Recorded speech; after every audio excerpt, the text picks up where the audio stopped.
The next morning, I tried bringing it up.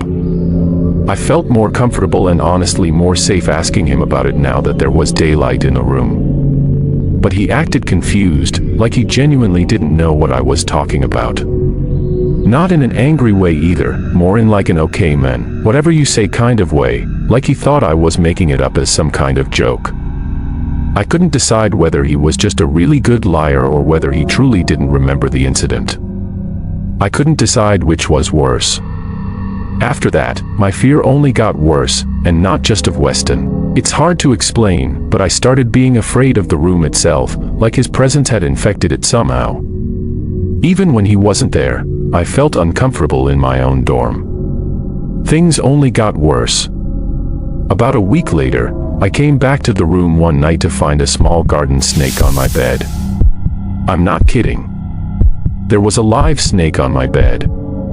I again screamed and looked over at Weston, who was just sitting there at his desk with this blank expression on his face. He actually apologized this time and said that it was just meant to be a harmless prank. But I didn't take it that way. When I asked where he'd even gotten a snake in the first place, he looked at me all confused and said something I will never forget. He said, "What do you mean?" "They're everywhere." I didn't know what to say to that. I was worried that if I said the wrong thing, he might actually try to hurt me. I had never seen a single snake on campus, but we were surrounded by woods, so maybe he was right. But what really freaked me out was when he opened this jar on his desk and the snake just slithered right in all on its own, like it wanted to be captured. I didn't understand how a wild animal would just do that. The whole thing, from finding the snake to his creepy response to the way it behaved, was freaky. Freakier than I'm describing it. I didn't report it. My young and naive self just couldn't get over what Weston would do if I got him in trouble. That's the thing you have to remember. I was just so young. I was 13. I wasn't old enough to know how to deal with the situation. The breaking point came from a few nights later. It started with what I thought was a nightmare. I was in sleep paralysis, totally unable to move, and there was this dark mass swirling around the ceiling. It was kind of like a blob and kind of like a cloud, and it was pulsing like it was alive or at least breathing. It kept shifting and moving, and I could only watch as it started descending toward my bed.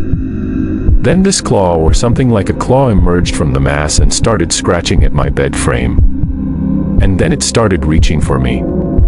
But before it could grab me, it suddenly recoiled like something had burned it or scared it off. And then it went completely crazy. It started flying around the room really fast like it was angry or wounded.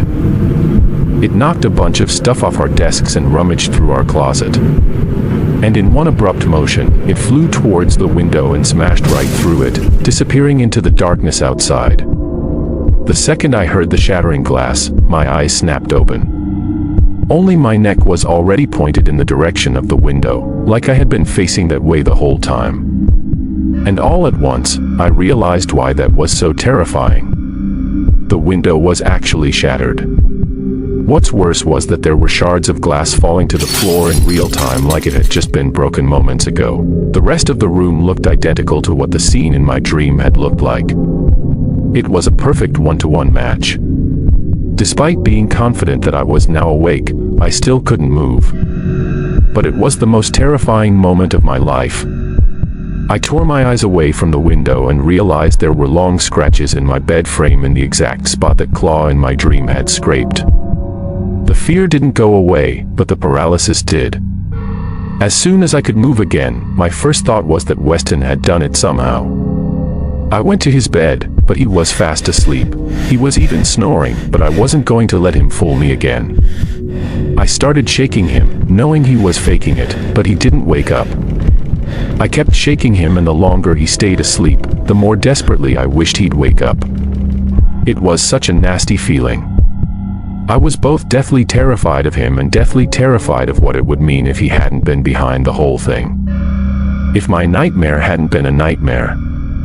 The moment I started thinking about that possibility, I started shaking. I wanted to be able to blame him for what had happened, or at least have some other person to make me feel less lonely and afraid. But he didn't wake up. It was too much for me to handle. I went back to my bed, curled up in a ball, and started crying. I didn't know what else to do. The broken window was real. The ransacked room was real. The scratches in the bed frame were real. A few minutes later, Weston finally woke up. He seemed genuinely shocked at the state of the room. I thought that meant we were in it together, but no. Instead, he accused me of having gone through his stuff, and we got into a screaming match.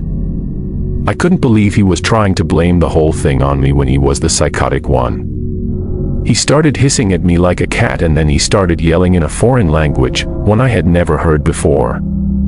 It was not normal. Normal people don't do that. I felt like he was about to attack me. Things get kind of blurry after that. The RA showed up at our door, probably because of all the noise, and he escorted both of us out.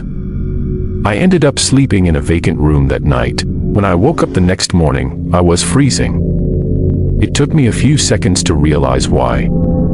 The window in that room was wide open, even though I definitely remember it being closed. No one else was supposed to be in there. That was the nail in the coffin. My brain was already working on a rational explanation for what had happened the night before, but seeing that open window destroyed it all. One of the RAs told me to go get my things from my old room.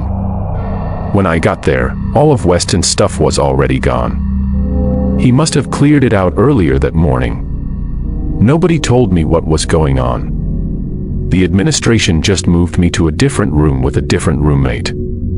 When I asked about Weston, they said he was no longer my concern. I never saw him again. Honestly, I don't remember much about the remainder of my time at that school. I think my brain just shut everything down and locked everything out as a last resort or some kind of coping mechanism. I don't think I'll ever know what was wrong with that kid, Weston. But I don't care. I've thought of every possible explanation for what happened that night, and none of them make any sense. The window was broken from the inside.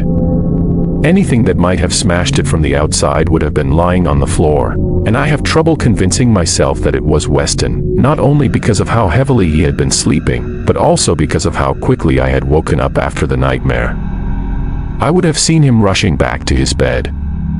Something abnormal happened that night, and it terrifies me to think that I might have witnessed it. That my nightmare hadn't been a nightmare.